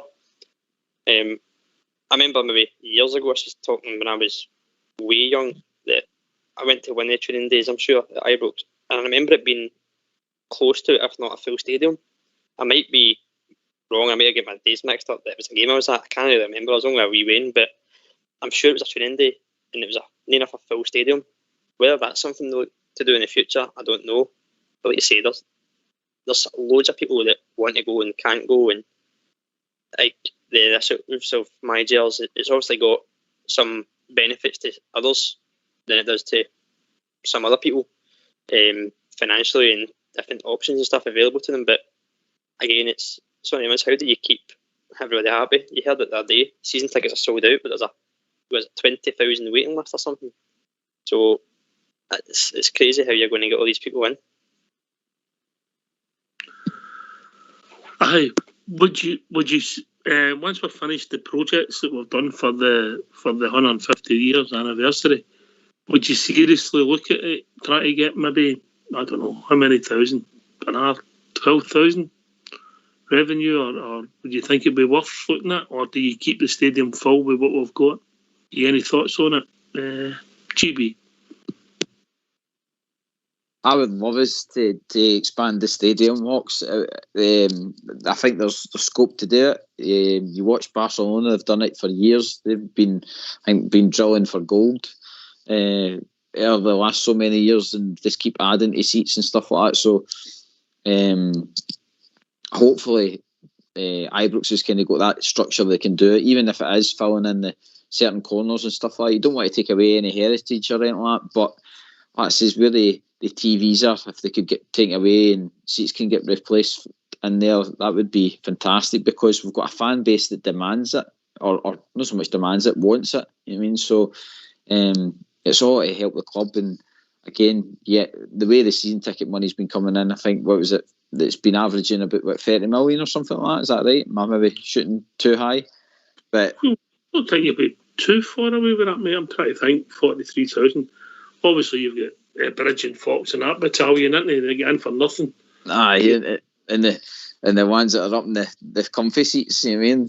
The ones next to the director box and stuff like that. Well, enough about them. Enough.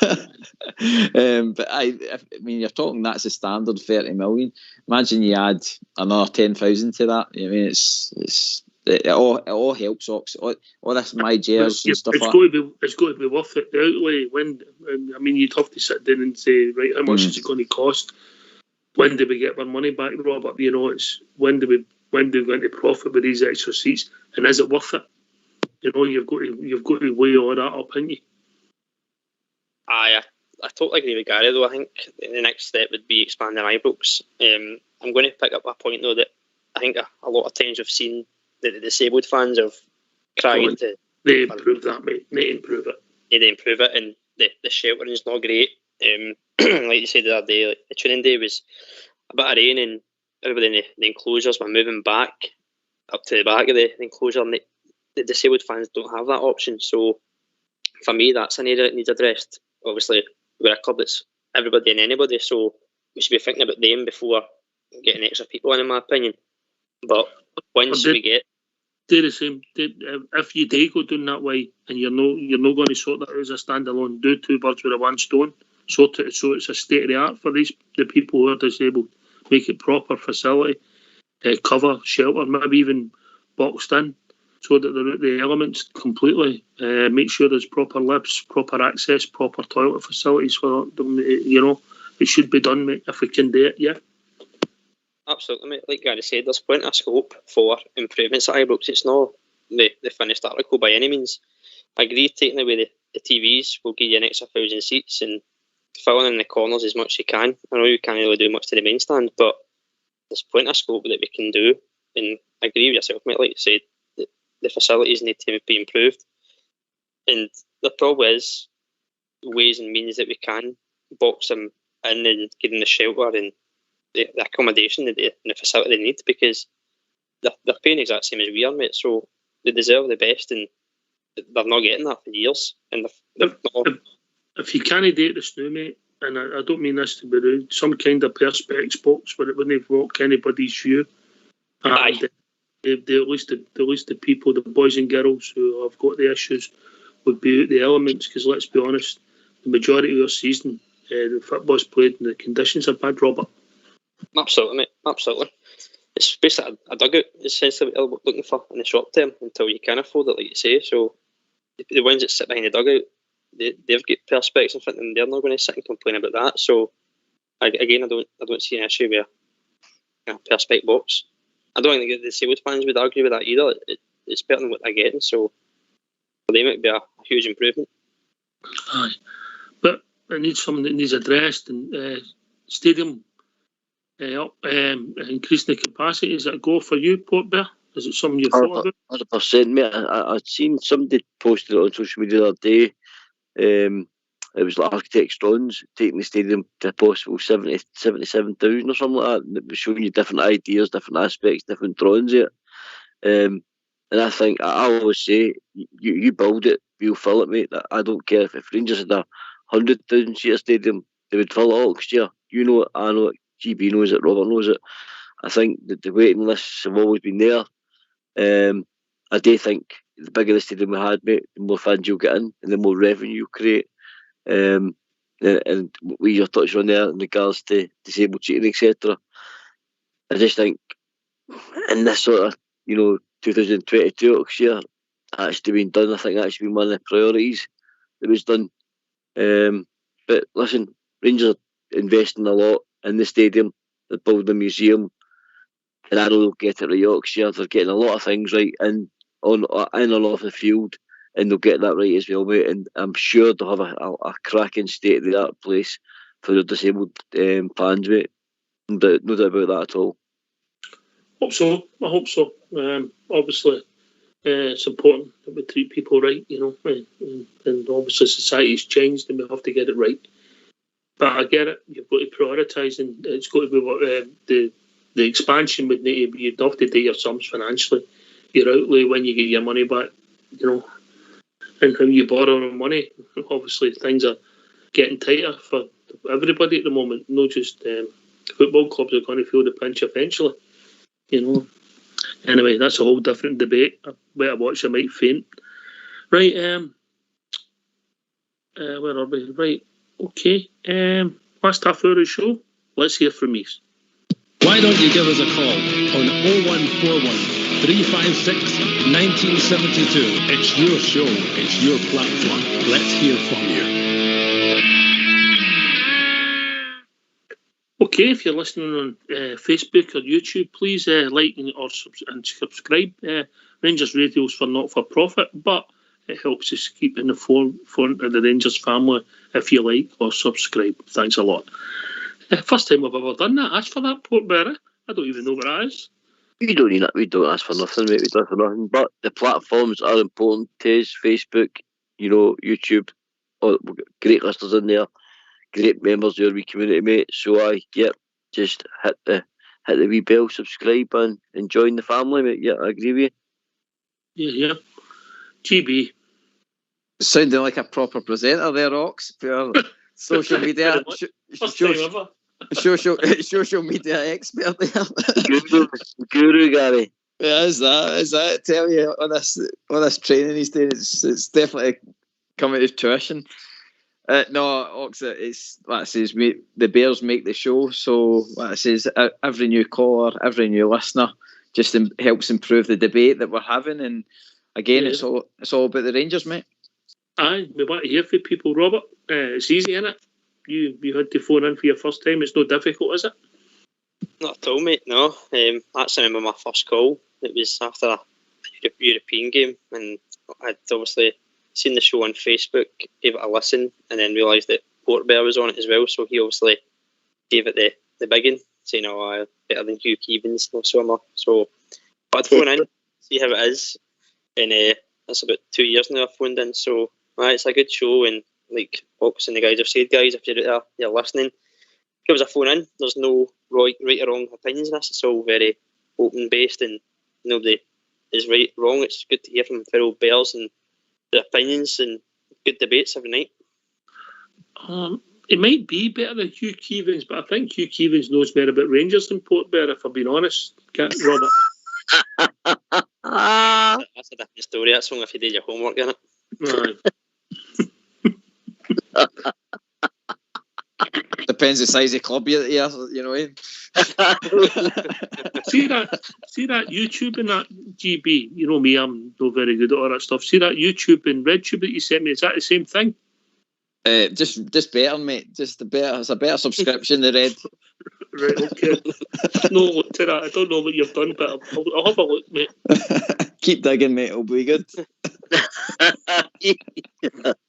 Higher definition. Right, okay. Oh, these have lost me now. Right, okay. Robert, do you think we're definitely finished? And if players go to the door that you mentioned, Simpson, if they go on loan, I don't think we replace, because we'll still be paying minimum of 15% of their wage, 50% of their wages, I would think. Simpson's still got 2 years to go in our club.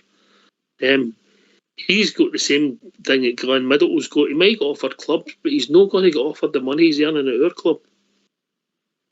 That's the issue, especially with these kind of long-term contracts that you say. Jack Simpson, what was it saying? Was it a 5-year contract or a 4-year contract? 4 year, I think.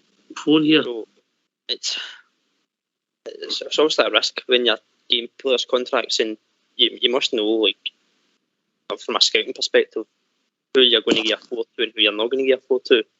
But they're not going to get the money. But if they want to be playing football, then for me personally, I'd be rather playing football than take the money and then sitting playing, maybe not playing any games at all, not even any B team or anything like that. So if you'd a family, say, let's dig you up an imaginary family, a 4-year-old and a 2-year-old and a wife who likes nice things in that. So you were picking up 12 grand a week and you've got 2 years left of that contract, and somebody offers you 3 grand a week somewhere else. What are you doing? That's different, but I get your point. I think they've obviously been there for a long time. Like, Middleton's been there a good few years now, so you must know that his time's maybe passed him by. He needs to go. Simpson, I think he's just been unlucky. I don't think we've really seen much of him, but we have been very not really too impressed, but not thinking, look, he's a bomb scare. He started okay, mate, and then he's just disappeared. He's played about 9 games. He started. I think he played in 2 Old Firm victories, a cup game and the league game, and we won easy. I think he played in both the games. I've not checked that out, by the way, but I think he did. And then he's just disappeared, didn't he? I don't know if Gary will correct me here, but I don't think he was at a training thing yesterday either, and I didn't know whether he'd been into that or not. I don't know if it was maybe an injury and wasn't there, or if there was something else behind the scenes, but I don't remember seeing him. I don't remember his name getting read out as well. So before we go to Gary, I'll cut across you. We've been joined by a legend. Yes, a legend. Evening, Bob. Here. Hi, everybody. How you doing? How you doing, Bob? Bob? Oh, I'm doing okay. Not too bad, lads. Happy new season. Here we go again. Well, how are you all feeling about it in general? Cautiously optimistic? Optimistically cautious. Aye, yeah. Aye, absolutely. I was so sad to see Bassey go, but like you just said there, Ox, money talks every time. And so sad to see Joe Aribo go, of course, but to a lesser extent, because I don't think Aribo played very well in the league for us after the African Nations Cup, but the boy had the experience of scoring in a European final. We must wrestle this league back, boys, and I think, I'm cautiously optimistic that we can do it. I'm excited to see some of the new signings, especially the big fella for Bayern and the young Turkish boy. So, here we go into a new season headlong. We'll see where it brings, Here we go. I'll put this to the boys you can pick up with Bob here. I think we'll get more points this season than we did last season. There we go. Port Bear. And you come with Bob Jar's point. Right. I'm very optimistic of the season ahead. Bob Jar, I think one of our biggest problems last year was we didn't score enough goals, didn't kill teams off after Gio's fully admitted that. And I think what he's done with bringing in, almost a like for Tab on the left hand side with Yilmaz, the Turkish boy. He's brought in Matondo, who's got blistering pace and an eye for goal. He's Lawrence, again, assists and goals. Thielman, again, a guy that likes to create. He scored goals in the Bayern B team and he scored for the Bayern first team as well. And then he's brought in a penalty box striker in Čolak, a guy that, if you looked at his finish against Tottenham, not near the striker probably in the Rangers side would have scored that goal. The ball's broke to him, he's under the post, he's under the crossbar, and he taps it in the net. He'll score 15 of them this season alone. So I think we're going to be a fast, more forward-thinking team this year, and we'll kill teams off. And I agree with Ox year. We will definitely get more points than last year. Well, I would agree with that totally. That's a very, very good rundown on it. Aye, absolutely. I think we will do better in the league this year than we did last year. I didn't think they won the league. I thought we lost it.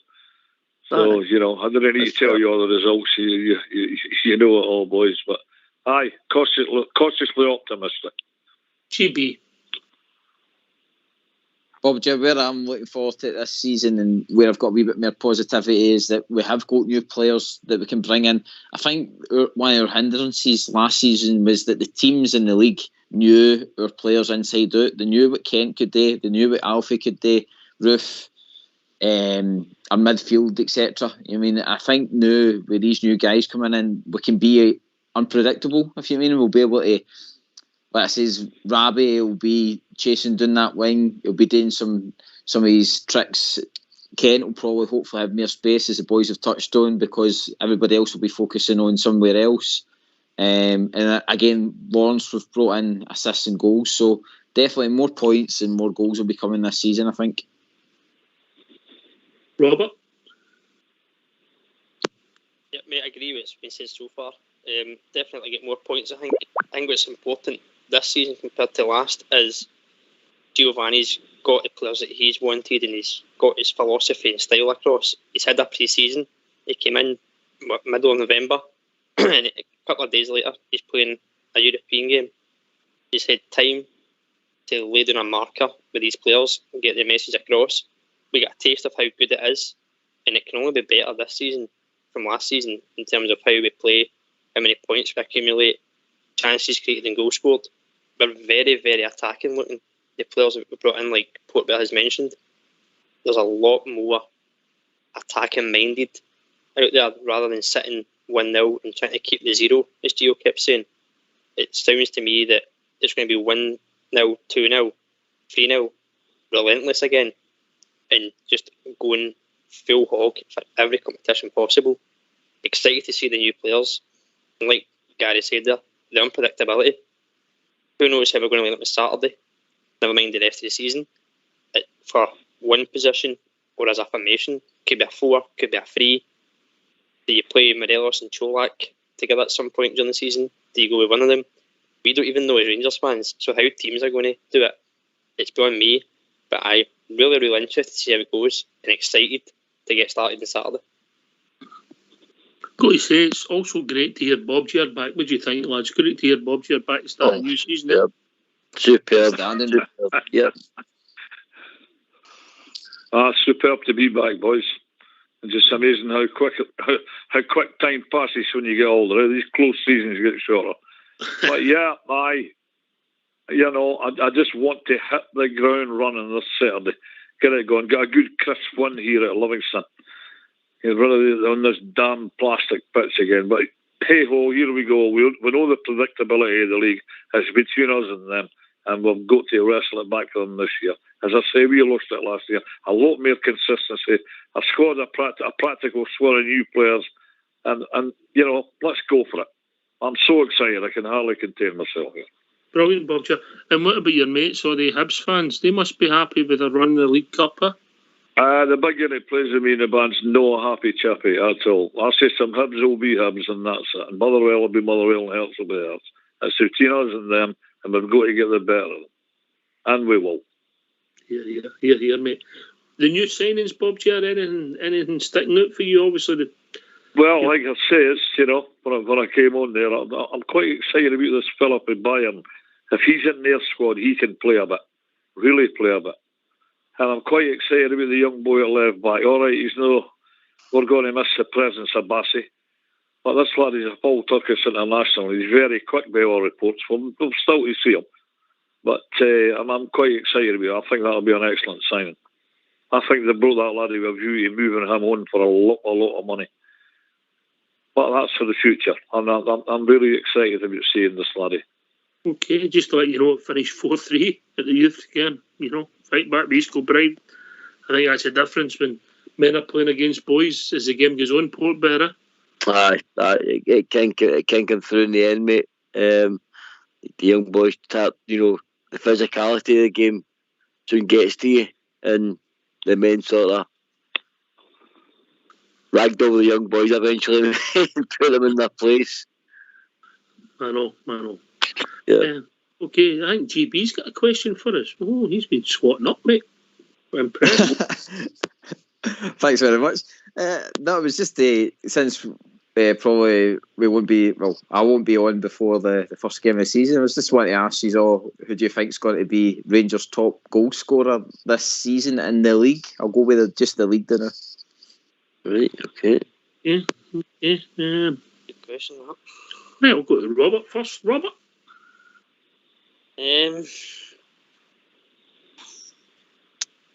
Matondo. Oh, old one. Bob, do you have any thoughts? Oh, get him fit, get him up and running again. He's a hero. Mine's a hero as well, of us all. Mr. Morelos. Yeah. Portbear? I'm going to go with Cholak, mate. I'm going to go if he's back fit and he's playing with Bobja. I'll play. Even though he's not been terrific. And Foxes went for Tav.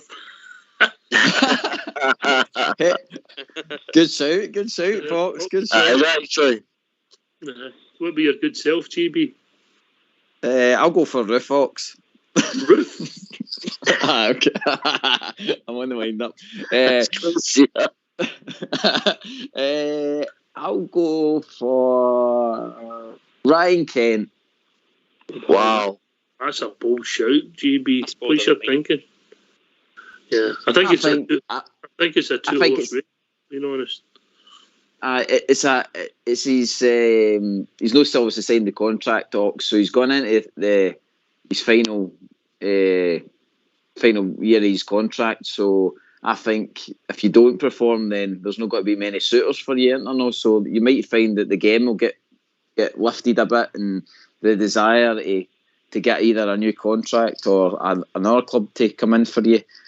So I think the form, hopefully, again, what was talked about with the space that he's got to get this season, hopefully, we're going to see more goals for Ryan Kent this season. Wow, that's a bold shout, mate. That's a bold shout. Yeah. What did he score? About 3 goals or something last season?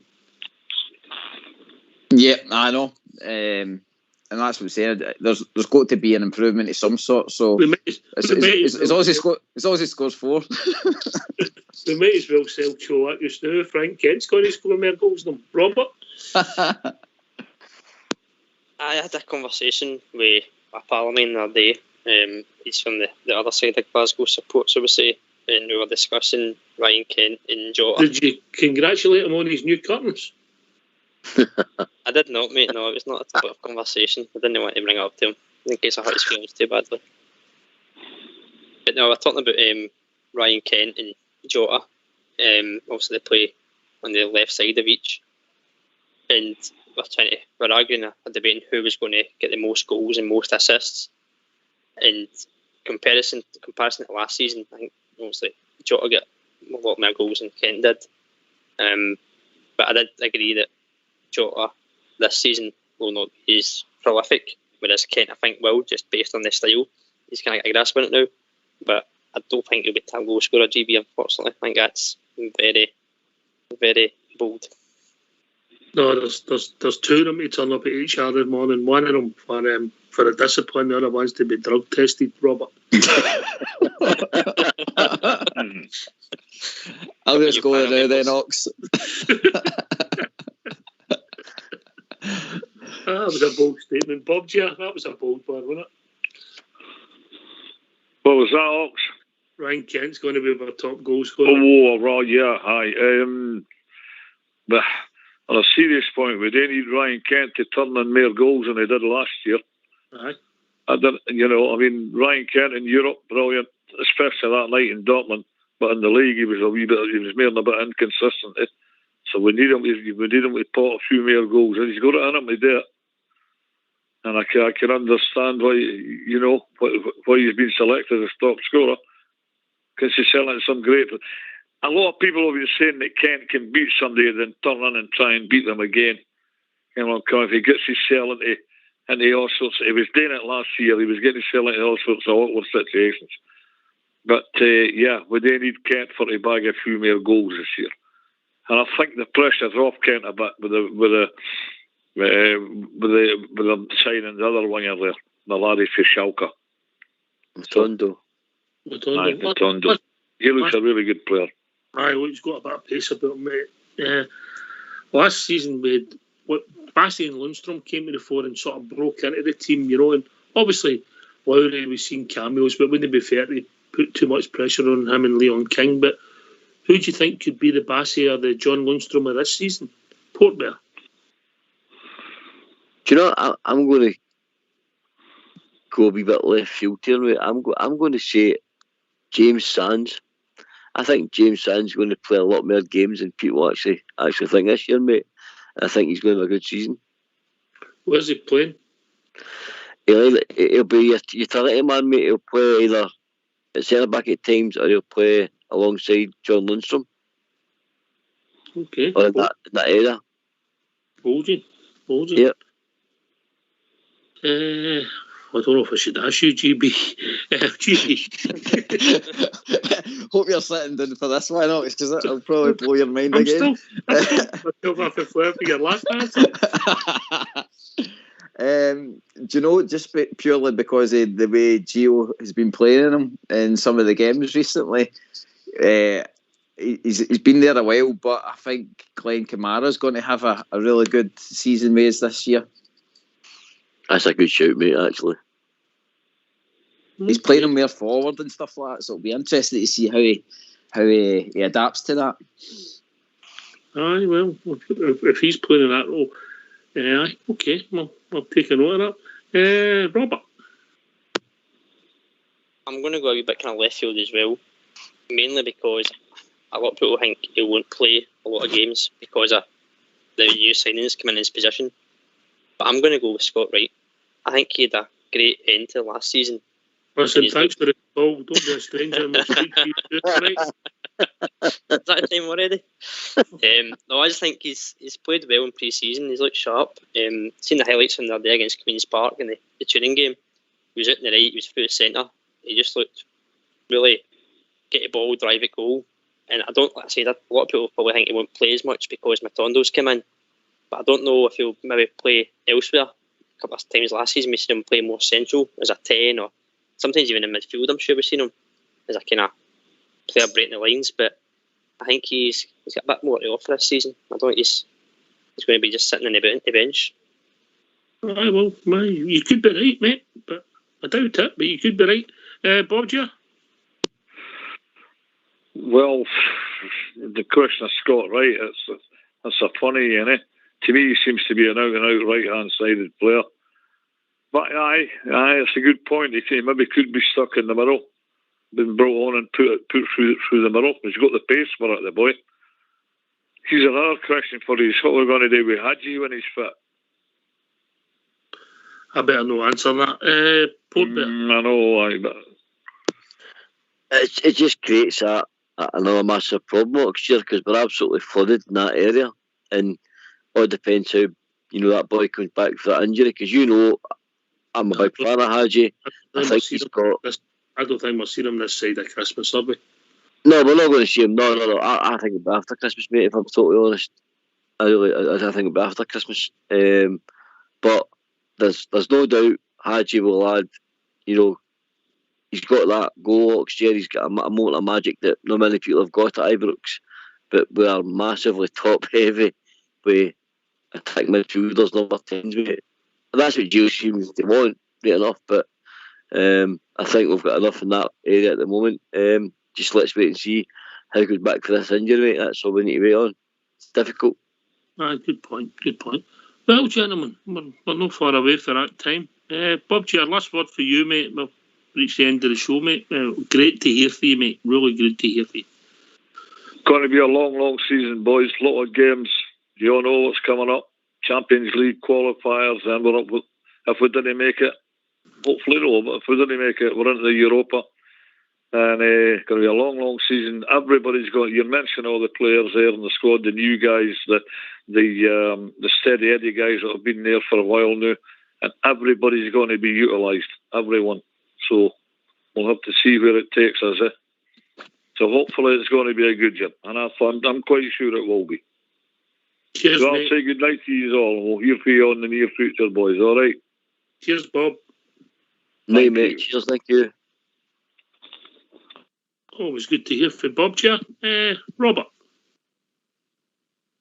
Great call tonight, mate. Thanks for taking my call. Great show as always. Really looking forward to getting the season started. Like Bob just said, it's a long season, but we're glad it's back. We're on Saturday and we'll get to see what team lines up against Livingston. Might get a clear idea how we're going to play the rest of the season, but really excited. Looking forward to the season, and hopefully we get 56 and have a good old party at the end of the year, end of the season even.